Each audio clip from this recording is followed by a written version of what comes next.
জামাত ইসলামী আছে, চরমনায় আছে, সারসিনা আছে, জৈনপুর আছে, আহলে হাদিসের ভাইরা আছেন, কওমি উলামা ইকরামের মাদ্রাসাগুলো আছে, হেফাজত ইসলাম আছে, আরও নানামুখী দাওয়াতি প্ল্যাটফর্ম আছে।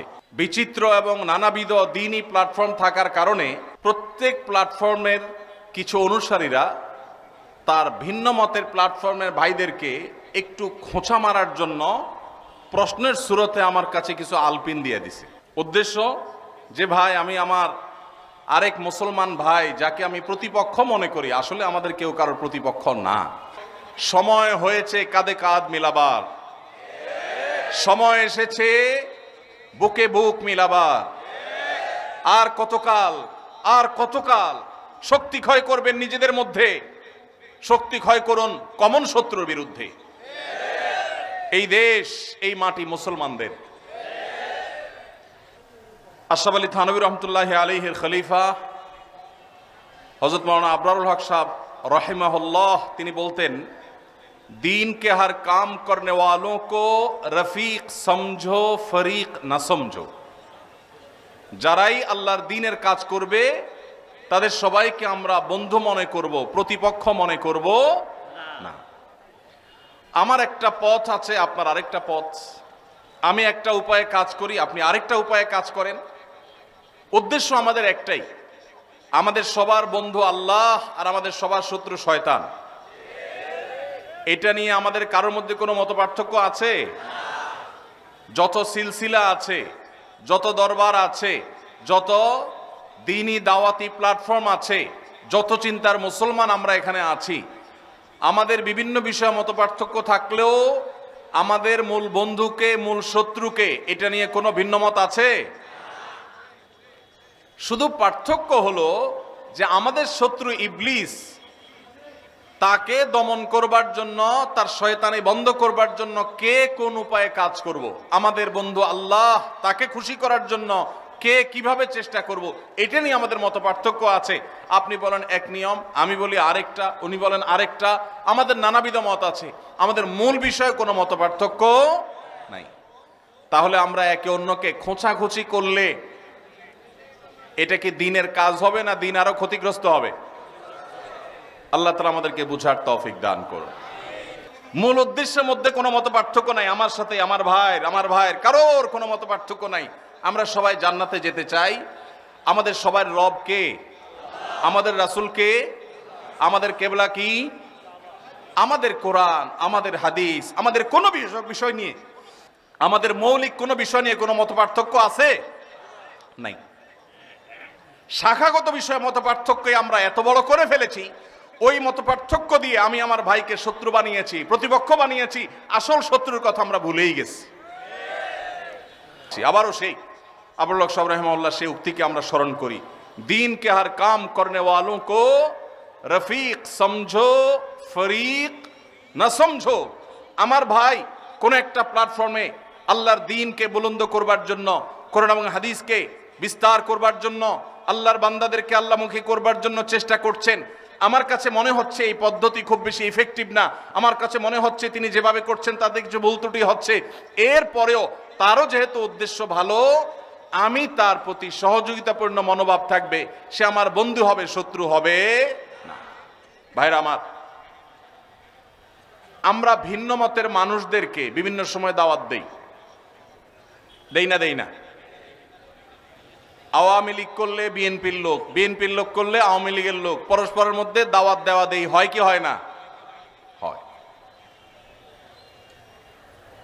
এমনকি একই মার্কেটে ব্যবসা করছে, পাশাপাশি দোকানদার, নিজেদের মধ্যে কম্পিটিশন আছে, এরপরেও কিন্তু তারা একে অন্য একসাথে বসে খায়, দাওয়াত দেয়। আছে না নাই? দুর্ভাগ্য আমাদের, এক পীরের মুরিদ আরেক পীরের মুরিদকে দাওয়াত দিয়া সাধারণত খুব কমই খাওয়ায়। অনেক আল্লাহর বান্দা আছেন, কিন্তু আমাদের অনেকের কলিজা এত ছোট যে আমরা অন্য আরেকজনকে দাওয়াত দিলে মনে করি আমার বোধহয় ঈমান আমল শেষ হয়ে যাবে। ঠিক না ভাই? ঠিক। এক মতের মুসলমান অন্য মতের মুসলমানকে দাওয়াত দিলে মনে হয় তার জাত চলে যাবে। ঠিক না ভাই? ঠিক। ভাইরা আমার, আমাদের মাহফিলগুলো, আমাদের দ্বীনি আয়োজনগুলো পারস্পরিক সহযোগিতাপূর্ণ মানসিকতা থাকতে হবে। সময় হয়েছে কাঁধে কাঁধ মিলাবার। সময় এসেছে বুকে বুক মিলাবার। আর কতকাল, আর কতকাল শক্তি ক্ষয় করবেন নিজেদের মধ্যে? শক্তি ক্ষয় করুন কমন শত্রুর বিরুদ্ধে। এই দেশ, এই মাটি মুসলমানদের। এদেশে যত জুলুম, নির্যাতন, নিষ্পেষণ, এগুলো সবচেয়ে বেশি সয়েছে মুসলমানেরা আল্লাহ এবং তার রাসূলের আনুগত্যের কারণে। এরপরও যদি আমরা পরস্পরের সাথে কাঁধে কাঁধ মিলিয়ে কাজ না করি, আপনি আপনার উপায়ে কাজ করবেন ভাই, আমি আমার উপায়ে কাজ করব। আমি আপনারটাকে সঠিক মনে করি না, কিন্তু তাই বলে আপনাকে আমি শত্রুও মনে করি না, কারণ আমাদের উভয়ের গন্তব্য এক। আল্লাহ আমাদেরকে এক এবং নেক হওয়ার তৌফিক দান করুন। উর্দুতে একটা কথা আছে, তুম এক नहीं होगे जब तक तुम नेक नहीं होगे। ততক্ষণ পর্যন্ত আমরা ঐক্যবদ্ধ হইতে পারবো না যতক্ষণ পর্যন্ত আমরা ভালো মানুষ না হব। একটি উদাহরণ আমি বিভিন্ন সময় দেওয়ার চেষ্টা করি। কোথাও যদি একটি সাপ চলে আসে, বিষাক্ত সাপ, বিষধর সাপ, সেখানে আমরা ধরেন 4-5 জন মানুষ আছে, ধরুন এই স্টেজে আসলো একটা সাপ, ওদিক থেকে আসতেছে, আমরা দেখতেছি স্টেজের দিকে। এখন আমরা কয়েকজন মানুষ এখানে স্টেজে আছি, সব আলেম ওলামা, একজন জোনপুরি, একজন চরমনা, একজন জামাত ইসলাম, একজন আহলে হাদিস, একজন আরেকটা। এখন সাপ আসছে দেখে আমরা সবাই একমত যে সাপটা আমাদের শত্রু, আমাদেরকে ছোবল দিবে, বিষধর সাপ আমাদেরকে মেরে ফেলবে। অতএব এই শত্রুর শত্রুতা বন্ধ করার জন্য আমরা সবাই একমত, নাকি? নাকি কেউ বলে না এই সাপ আল্লাহর ওলি, সে এসে বিসমিল্লাহ বলে ছোবল দিবে, তাকে সুযোগ দেওয়া হোক, এটা বলবে কেউ? সবাই বলবে আমাদের শত্রু। এরপর নিজেদের মধ্যে মতপার্থক্য দেখা দিল। ভাই বলতেছেন এই সাপ, এই বিষাক্ত সাপের ক্ষতি থেকে আমরা স্টেজে যারা আছি, আমরা যদি বাঁচতে হয় তাহলে আমরা আশেপাশে একটা লাঠি খুঁজতে হবে শক্তিশালী, প্রয়োজনে ক্যামেরাম্যানদের ক্যামেরার একটা ডাট ব্যবস্থা করতে হবে, দিয়া ওর মাথায় বাড়ি মারতে হবে, তাহলে সে শত্রু শেষ হয়ে যাবে। এটা উনি বলতেছেন। শত্রু দমন করতে হবে কি দিয়া? লাঠি দিয়া। সাইফুল্লাহ ভাই বলতেছে না, লাঠি দিয়া দমন করলে হবে না। আপনার মাথা ঠিক আছে ভাই, লাঠি দিয়া মারতে গেলে তো কাছে যাওয়া লাগবে, তখন তো সে ছোবল দিয়ে দিবে, তাহলে কি করতে হবে? সাইফুল্লাহ ভাই বলতেছে এখানে ডিউটিরত পুলিশ ভাইরা আছেন, জেলা পুলিশের ভাইরা আছেন, ওনাদের হাতে পিস্তল আছে, তাহলে যে কোনো একজন পুলিশ ভাইকে বলতে হবে ভাই পিস্তলটা দেন, আগে সাপ মারে লই, যান বাঁচাই। বা পুলিশ ভাইকে দিয়া বলতে হবে ভাই ওরে গুলি করে মানুষ বাঁচান, তাহলে পিস্তল দিয়া দূর থেকে মেরে দিব, ঝামেলা শেষ। উনি বলতেছেন না, ওনার পুলিশ ভাইয়ের পিস্তলের গুলির হিসাব দিতে হবে, তার উপরের নির্দেশ ছাড়া গুলি করতে পারবে না, নানান যা ঝামেলা আছে, এতক্ষণ তো সাপ আমাদেরকে মেরে ফেলবে, তাহলে কি করবে? উনি বলতেছে এসব কারবার নাই, লাঠিও চলবে না, পিস্তলও চলবে না, তাহলে কি চলবে? একটা ঢেল মারতে হবে দূর থেকে।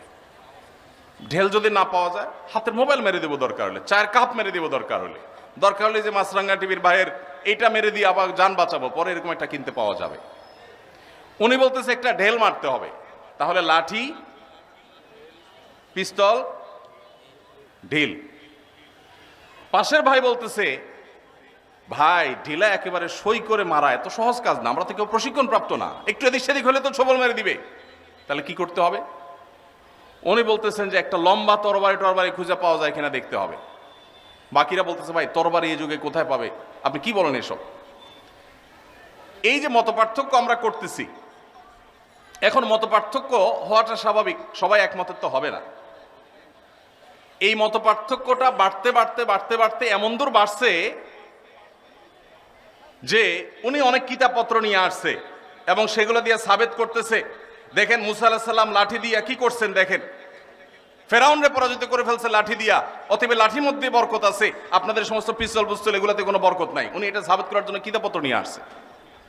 আর উনি ওনার পিস্তল সাবেত করার জন্য বলছে না আধুনিক যুগের লাঠি, মুসা আলাইহিস সালামের লাঠি এ যুগের পিস্তল, কোনো অসুবিধা নাই। উনি এক্ষেত্রে তাকি উসমান সাহেবের ফতোয়া নিয়ে আসছে, আধুনিক যুগের অস্ত্র ব্যবহার করলে কোনো নাজায়েজ হবে না, উনি সেটা দলিল পত্রের জন্য কিতাবের গাঁটটি নিয়ে আসছে। উনি ওনারটার পক্ষে, উনি ওনার পক্ষে কিতাব নিয়ে আসছে। সবাই যার যার কিতাবপত্র নিয়ে দলিল আদিল্লা দিয়া প্রমাণ করতেছে, বাহাস হচ্ছে, বিতর্ক হচ্ছে, আমারটা ঠিক তামারটা ঠিক, এরটা ভুল আমারটা সঠিক, এটা নিয়ে বিরাট বহস বিতর্ক হচ্ছে। আমরা যারা সাধারণ মানুষ আছি, আমরা কিছু ওনার ভক্ত, কিছু ওনার ভক্ত, কিছু ওনার ভক্ত, কিছু ওনার ভক্ত, আমরাও কয়েক ভাগে ভাগ হয়ে গেছি। ভাগ হয়ে আবার বলতেছি না আমার হুজুরটা সঠিক আর বাকি সব দালাল। এরা মূলত সাপের দংশনে সবাইকে হত্যা করতে চায়, এরা ইহুদিদের দালাল। এখানে আসছে মূলত তারা আমাদেরকে দংশন করে শেষ করবার জন্য। এই জন্য সাপ মারার যে আসল বুদ্ধি সেটা সে গ্রহণ না করে সে চিপা চাপায় এই সমস্ত ছোটখাটো আজাইরা বুদ্ধি দিয়ে বেড়াচ্ছে। এই লোকটা আসলে ষড়যন্ত্রকারী। এটা করতেছে কারা? আমরা পাবলিক যারা, তারা। সাপ তো নিশ্চয়ই অপেক্ষা করবে যে এদের বহস বিতর্ক চলতেছে, যেহেতু এগুলো শেষ হোক তার আগে আমি কিভাবে দংশন করব। কি বলেন?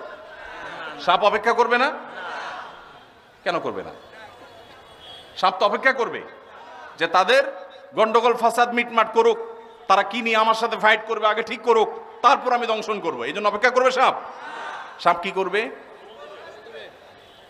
ওই লাঠিওয়ালারাও ছবল দিবে, পিস্তল আলারাও মারবে, চান্স পাইলে ডেল আলারাও মারবে, তরবারি আলারাও মারবে। ঠিক না ঠিক? শত্রু চিহ্নিত, শত্রুর শত্রুতা নিয়ে কোনো মতপার্থক্য নাই। মতপার্থক্য হলো কিভাবে শত্রুতার দমন হবে, কিভাবে তাকে শেষ করতে হবে। মতপার্থক্য হলো আল্লাহ আমাদের সবারই প্রিয়, আল্লাহর প্রিয় পাত্র হওয়ার জন্য কোন পদ্ধতি অবলম্বন করবে এইটা নিয়ে। যদি এই গন্ডগোল ফাসাদ আর তর্ক বিতর্ক এগুলো না করে উনি ওনার লাঠিটা মারতো, উনি ওনার পিস্তল দিয়া মারতো, উনি ওনার ঢেলটা মারতো, উনি ওনার তরবারি দিয়া মারতো, তাহলে সাপটা মরে যেত। কথা কি বুঝাইতে পারছি? আজ দুর্ভাগ্যজনক বাস্তবতা আমাদের মুসলমানদের, আমরা পদ্ধতি নিয়ে গন্ডগোল করছি, মূল উদ্দেশ্যের মধ্যে কোনো মত পার্থক্য নাই। আমার সাথে আমার ভাইয়ের কারোর কোনো মত পার্থক্য নাই। আমরা সবাই জান্নাতে যেতে চাই।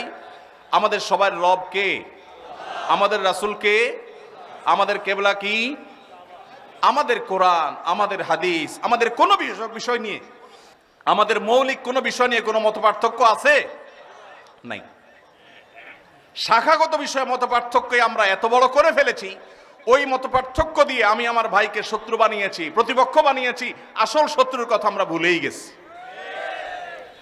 আসল শত্রু সে ফনা তুলছে মুসলিম মিল্লাতকে দংশন করবার জন্য, বাংলাদেশের মানুষের দিনদারিটাকে ধ্বংস করবার জন্য তারা ফনা তুলছে, আর আমরা আছি আমাদের নিজেদের মধ্যকার মত পার্থক্য নিয়ে। আল্লাহ তাআলা আমাদেরকে হেদায়েত দান করুন।